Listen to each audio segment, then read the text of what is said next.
پھر آیت نمبر 2 میں بیان کیا گیا ہے کہ کون سے کام ہیں جو خدا کا بابرکت بیٹا، جو خدا کی مبارک بیٹی کرتی ہے۔ تو لکھا ہے آیت نمبر 2 میں، پہلی بات ہے خداوند کی شریعت میں اس کی خوشنودی ہے۔ جب یہ زبور لکھا جا رہا تھا تو تب صرف شریعت ہی ان کے پاس خدا کے کلام کے طور پر تھی۔ آج شریعت سے ہمارے لیے مراد ہے پوری بائبل مقدس، خدا کا لا زوال، لا تبدیل، لا خطا، زندگی بخش، نجات بخش اور حیات بخش کلام بائبل مقدس۔ اور جو لوگ یہ سمجھتے ہیں اور کہتے ہیں کہ بائبل بدل گئی ہے، ان کے لیے ہمارا جواب یہ ہے کہ بائبل مقدس تبدیل نہیں ہوئی، بلکہ وہ جو اس بائبل مقدس کو پڑھتے اور اس پر غور کرتے اور اس کی پیروی کرتے ہیں، یہ بائبل مقدس انہیں تبدیل کر دیتی ہے۔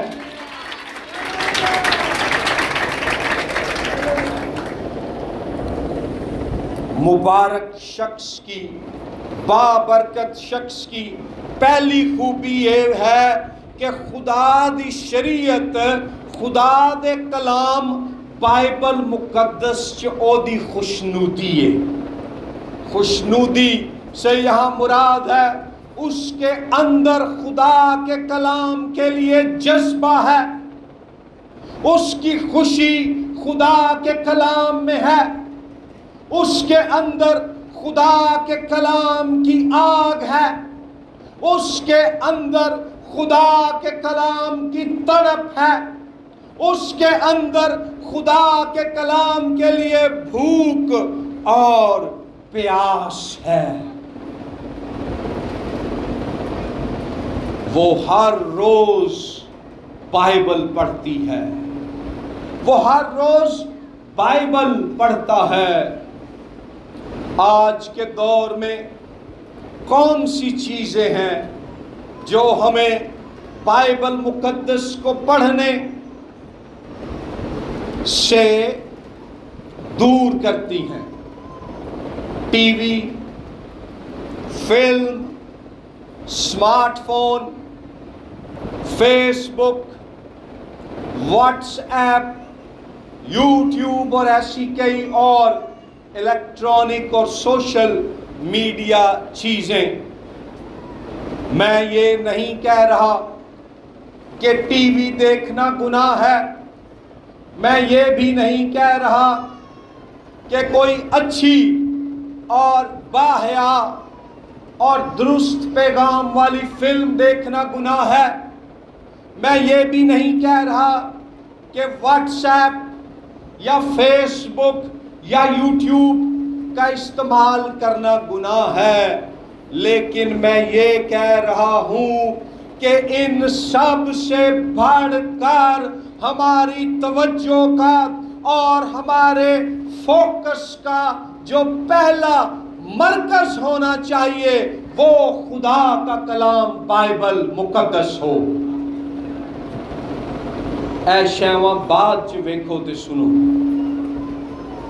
کسی نے مینوں واٹس ایپ تے میسج بھیجیا کہ اج کل واٹس ایپ تے بچے دا جڑا پیمپر ہے نا، او دے وچ ایک گل اکو جہی ہے، ہر تھوڑی دیر بعد لوکی چیک کردے نے کچھ آیا تے نہیں۔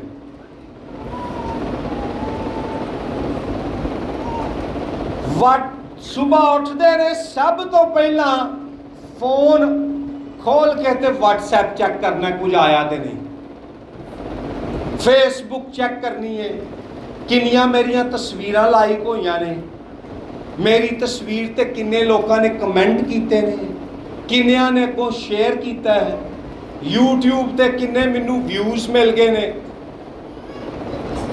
ان سب باتوں کی اہمیت اور درجہ بعد میں ہو، میری بہنوں، میرے بھائیوں، بزرگوں، نوجوانوں، سب سے پہلے ہم صبح کے وقت بھی، دوپہر کے وقت بھی اور رات کو سونے سے پہلے بھی خدا کے مقدس کلام کا پانی پئیں، خدا کے مقدس کلام کی روٹی کھائیں اور اس کے لیے بھوکے اور پیاسے ہو جائیں۔ جے تسی ڈیلی 4 چیپٹر پڑھ لو نا بائبل دے تے تسی ایک سال ختم ہون تو پہلا پوری بائبل پڑھ لو گے۔ آج یہ چیلنج لیں کہ میں نے ہر روز بائبل مقدس کے 4 چیپٹرز پڑھنے ہیں، 4 ابواب پڑھنے ہیں۔ یہاں جو ان پڑھ بھائی اور بہنیں ہیں، اب تو آڈیو بائبل بھی آ گئی ہے، پھر یوٹیوب پر بھی بائبل آ گئی ہے۔ آج صبح میری 5 بجے آنکھ کھل گئی، میں جلدی اٹھ پیا اور میں کچھ کام کرنا سی، میں نال کام کرتا رہا، نال میں اپنے فون تے یوٹیوب تے بائبل آڈیو بائبل لا دیتی۔ میں رومیوں دا پورا خط خدا دے کلام دا سن لیا تے پہلا کرنتھیوں او دے بھی کئی چیپٹر میں سن لے، یعنی کہ میں کام کردیاں کوئی 16-17 باب خدا دے کلام دے سن لے۔ سو مبارک شخص وہ ہے جو خدا کے کلام کے لیے بھوکا ہے، جو کلام کی روٹی کھاتے ہیں، جو کلام کا پانی پیتے ہیں، جو کلام کے شہد سے اپنا منہ میٹھا کرتے ہیں، جو کلام کے زیور سے اپنے آپ کو سجاتے اور آراستہ کرتے ہیں، جو کلام کی شادابی اور سرسبزی سے خود کو تازہ کرتے ہیں۔ کلام کو میری بہنوں لے لو، میرے بھائیوں لے لو۔ اچھا، پھر صرف اینو پڑھنا نہیں بلکہ آگے لکھا ہے اور اسی کی شریعت پر دن رات اس کا دھیان رہتا ہے۔ عبرانی زبان میں جو لفظ یہاں استعمال ہوا ہے نا، خدا کے کلام پر دھیان رکھنے کے لیے ہے۔ انگریزی میں اس کو میڈیٹیٹ کرنا کہتے ہیں۔ عبرانی جڑا لفظ ہے او دا مطلب ہے جگالی کرنا۔ جدوں تسی مجھ نو چارہ پاندے ہو نا تے او گھاہ کھاندی ہے تے بعد چ نا انجن جو اپنا منہ کر کے نا او چتھدی رہندی ہے، جگالی کر دی ہے۔ اسی طرح کلام نو صرف کھانا نہیں بلکہ اینو چتھدیاں رہنا ہے، ایدی جگالی کرنی ہے، ایدے تے غور کردیاں رہنا ہے، ایدے تے اپنا دھیان لائی رکھنا ہے۔ اور پتہ ہے کلام تے اپنا دھیان رکھن دا ایک طریقہ کی ہے، روز بائبل مقدس دیاں کچھ آیتاں زبانی یاد کر لو۔ جب آپ زبوروں کو زبانی یاد کرو گی میری بیٹیوں، جب آپ بھائیوں زبور کو، دیگر کلام کے حصوں اور آیات کو زبانی یاد کرو گے، تو اگر آج جڑاں والا میں مسیحیوں کو 21 چرچز کو جلایا گیا، مسیحیوں کو اپنے گھروں سے بھاگنا پڑا، ان کی 3 آبادیوں کو آگ لگائی گئی، کل کو آپ کو مسیح یسوع کے نام اور گواہی کی خاطر قید بھی کیا جا سکتا ہے، آپ سے بائبل مقدس بھی چھین لی جا سکتی ہے۔ لیکن جو کلام میری بہن، میرے بھائی آپ کے اندر ہوگا، دشمن چاہے آپ کو قید میں ڈال دے، دشمن چاہے آپ کو زنجیروں سے جکڑ دے، جو کلام آپ کے اندر ہوگا دشمن اسے آپ سے چھین نہیں سکے گا۔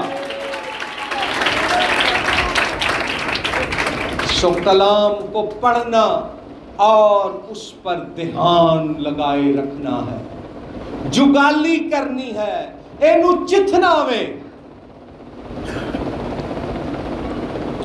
سو پہلی آیت میں مبارک آدمی 3 کام نہیں کرتا، شریروں کی صلاح پر نہیں چلتا، خطا کاروں کی راہ میں کھڑا نہیں ہوتا، ٹھٹھا بازوں کی مجلس میں نہیں بیٹھتا۔ دوسری آیت میں وہ 2 کام کرتا ہے یا کرتی ہے، خدا کے کلام کو پڑھنا اور خدا کے کلام پر غور و خوض کرنا، دھیان گیان کرنا، اینو چتھنا، ایدی جگالی کرنا، ایدے بارے سوچدیاں رہنا۔ اور جے تسی یہ زبانی یاد کیتا ہے، زبور 23 خداوند میرا چوپان ہے، زبور 91 جو حق تعالیٰ کے پردہ میں رہتا ہے،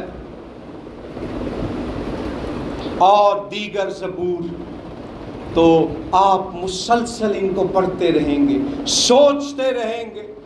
اس سے کیا ہوگا؟ ہمارے ذہنوں میں فکر مندی کی، خوف کی، پریشانی کی، گناہ کی، بدی کی جو سوچیں آتی ہیں، انہاں دا مقابلہ توڑے لئی خدا دا کلام کرے گا۔ ہیلیلویا۔ پھر جب آپ کلام پڑھتے ہیں، اس پہ غور کرتے ہیں، تو زندگی کیسی ہو جاتی ہے؟ ٹرانسفارمڈ لائف، تبدیل شدہ زندگی آیت نمبر 3 میں ہے۔ یہاں ایماندار کو، آپ کو میری بہنوں، میرے بھائیوں، تشبیہ دی گئی ہے اس درخت سے جو پانی کی ندیوں کے پاس لگایا گیا ہو، گندے نالے دے کول نہیں، بلکہ تازہ بہتے ہوئے پانی کی ندیوں کے پاس۔ یہاں پانی کی ندیاں خدا کے کلام کی ایک تصویر ہے۔ میرے بھائی، میری بہن، جب آپ خدا کے کلام سے بھیگی ہوئی، خدا کے کلام میں ڈوبی ہوئی، خدا کے کلام سے تر، خدا کے کلام کے لیے وقف زندگی گزاریں گے، تو آپ اس درخت کی مانند ہے جو بہتی ندی، جو بہتے دریا کے کنارے پر ہے، جو سوکھا ہوا نہیں ہے، جو لگایا گیا ہے۔ ایک ترجمہ کہتا ہے جو قائم ہے طوفانوں میں، آندھیوں میں، مصیبتوں میں، بیماریوں میں، مشکلوں میں، قرضوں میں، اظہار ثانی کے حملوں میں۔ وہ جو خدا کے کلام کو پڑھتے ہیں اور اس پر دھیان لگاتے ہیں، وہ قائم رہیں گے۔ قائم رہنا چاہتے ہیں، کلام قائم رکھتا ہے۔ کلام ہمارے قیام کی بنیاد، وسیلہ اور سبب ہے۔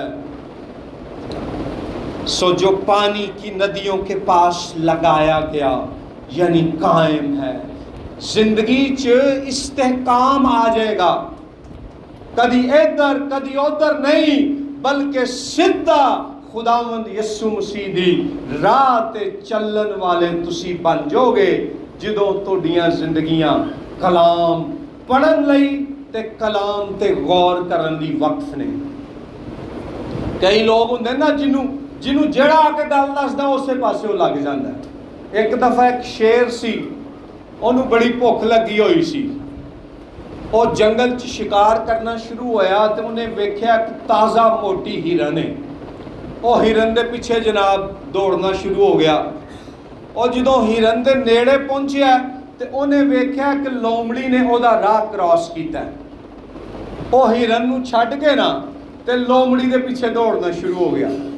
جدوں لومڑی دے پیچھے چلن ڈیا تے انہیں ویکھیا کہ ایک خرگوش نے او دی راہ کراس کر دیتی ہے۔ اور لومڑی نو چھڈ کے تے خرگوش دے پیچھے چلا گیا۔ اور جدوں خرگوش دے پیچھے جا رہا ہے تے انہیں ویکھیا کہ ایک چوہے نے او دی راہ کراس کر دیتی ہے۔ اور خرگوش نو چھڈ کے تے چوہے دے پیچھے چلا گیا۔ چوہا اپنے بل چ جا وڑیا تے ایک خرگوش، اے جڑا شیر ہے، جنگل دا بادشاہ ہے، اے چوہے دے بل چ اپنے پنجے تے منہ پھسا کے تے بیٹھا ہویا ہے۔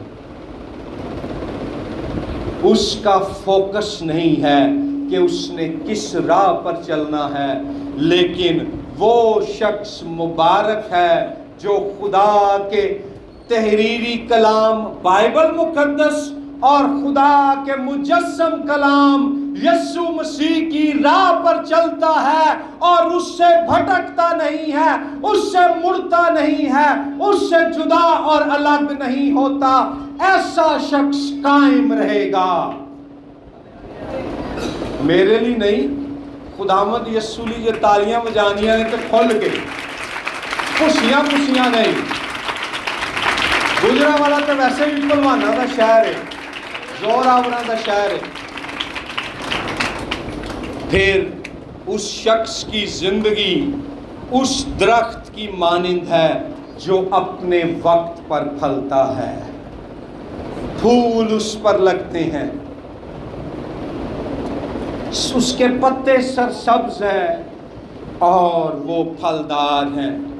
آئیں ایماندار کی زندگی کے درخت میں ہم دیکھیں خدا کیسے پھل دیکھنا چاہتا ہے۔ میرے ساتھ کھولیے غلطیوں کے نام پولس رسول کا خط باب نمبر 5، غلطیوں کا نام خط باب نمبر 5 آیت نمبر 22 میں لکھا ہے، مگر روح کا پھل محبت، خوشی، اطمینان، تحمل، مہربانی، نیکی، ایمانداری، حلم، پرہیزگاری ہے۔ ایسے کاموں کی کوئی شریعت مخالف نہیں۔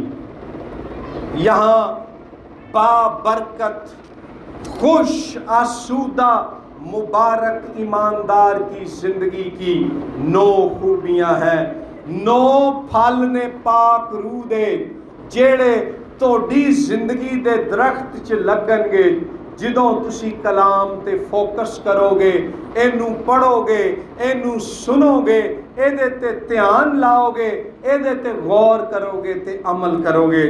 نمبر 1 کے محبت، نمبر 2 وے خوشی، نمبر 3 اطمینان، نمبر 4 تحمل، نمبر 5 مہربانی، نمبر 6 نیکی، نمبر 7 ایمانداری، نمبر 8 حلم تے نمبر 9 پرہیزگاری۔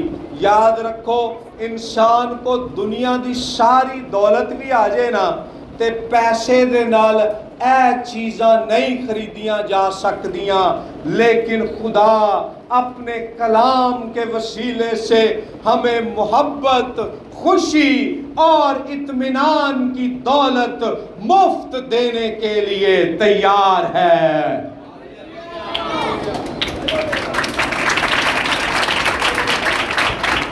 کسے بندے نے کیا ہے کہ کچھ لوکی اس دنیا چ اینے غریب نے کہ اونا دے کول پیسے تو علاوہ کچھ بھی نہیں۔ کچھ انسان اس دنیا چ اینے غریب نے کہ اونا کول پیسے تو علاوہ کچھ بھی نہیں۔ لوگوں کے پاس پیسہ ہے لیکن نیند نہیں ہے، پیسہ ہے چین نہیں ہے، پیسہ ہے سکون نہیں ہے، پیسہ ہے خوشی نہیں ہے، پیسہ ہے اطمینان نہیں ہے۔ لیکن یہ ساری برکتیں جو پیسہ آپ کو نہیں دے سکتا، خدا کا کلام آپ کو دے سکتا ہے۔ پھر لکھا ہے جس کا پتا بھی نہیں مرجھاتا، ہمیشہ سرسبز تازہ۔ ایدہ مطلب ہے توڑے اندر ہمیشہ دی زندگی، تسی نہ مرجھاؤ گے، نہ کملاؤ گے، نہ سکو گے۔ میرے ساتھ ایک حوالہ نکالیں، متی کی انجیل باب نمبر 3 اور آیت نمبر 10۔ بھوسے اور سرسبز پھلدار درخت میں فرق بیان کیا گیا ہے۔ متی 3:10 میں لکھا ہے، اور اب درختوں کی جڑ پر کلہاڑا رکھا ہوا ہے، پس جو درخت اچھا پھل نہیں لاتا وہ کاٹا اور آگ میں ڈالا جاتا ہے۔ میں تو تم کو پانی کے لیے، توبہ کے لیے پانی سے بپتسمہ دیتا ہوں، لیکن جو میرے بعد آتا ہے وہ مجھ سے زوراور ہے، میں اس کی جوتیاں اٹھانے کے لائق نہیں۔ وہ تم کو روح القدس اور آگ سے بپتسمہ دے گا، اس کا چھاج اس کے ہاتھ میں ہے، اور وہ اپنے کھلیہان کو خوب صاف کرے گا اور اپنے گیہوں کو تو کھتے میں جمع کرے گا، مگر بھوسی کو اس آگ میں جلائے گا جو بجھنے کی نہیں۔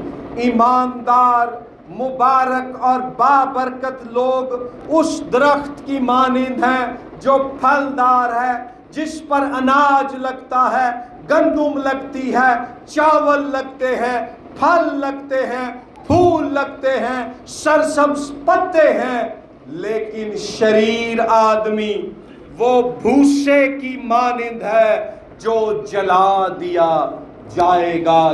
یہاں پر آخری عدالت کی طرف اشارہ ہے، اور آیت نمبر 4 اور 5 دیکھ لیں۔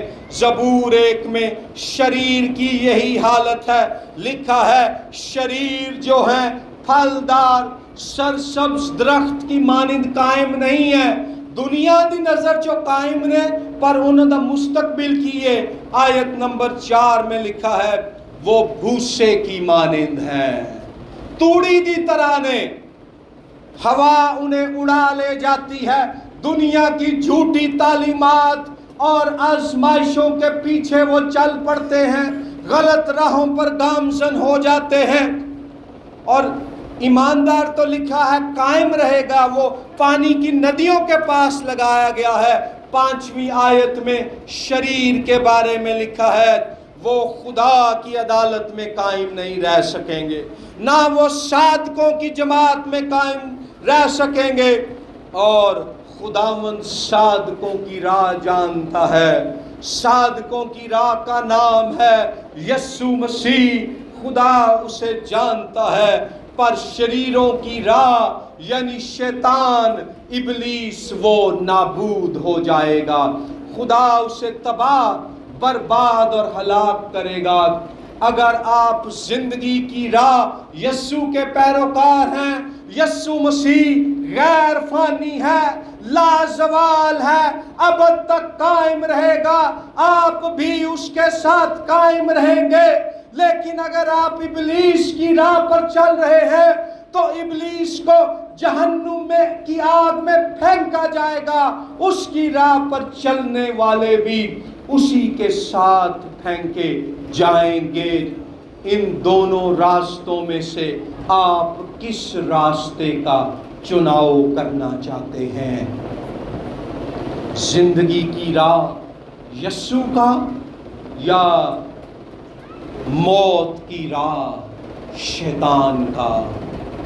زندگی کی راہ یسوع ہمیں ابدی حیات اور خدا کی حضوری میں لے جائے گی، جہاں نہ آنکھوں کا رونا ہوگا، نہ آنسوؤں کا بہنا ہوگا، نہ رنج، نہ الم، نہ بیماری، نہ موت۔ لیکن موت کی راہ شیطان آپ کو وہاں لے جائے گا جہاں آنکھوں کا رونا، دانتوں کا پیسنا اور خدا کی بابرکت حضوری سے ابدی علیحدگی ہوگی۔ آپ مبارک حالی میں نہیں بلکہ بدحالی میں اپنی ابدیت گزاریں گے۔ فیصلے کا، چناؤ کا موقع اب آپ کے پاس ہے۔ خداوند آپ کو اس کلام کے وسیلے سے برکت دے۔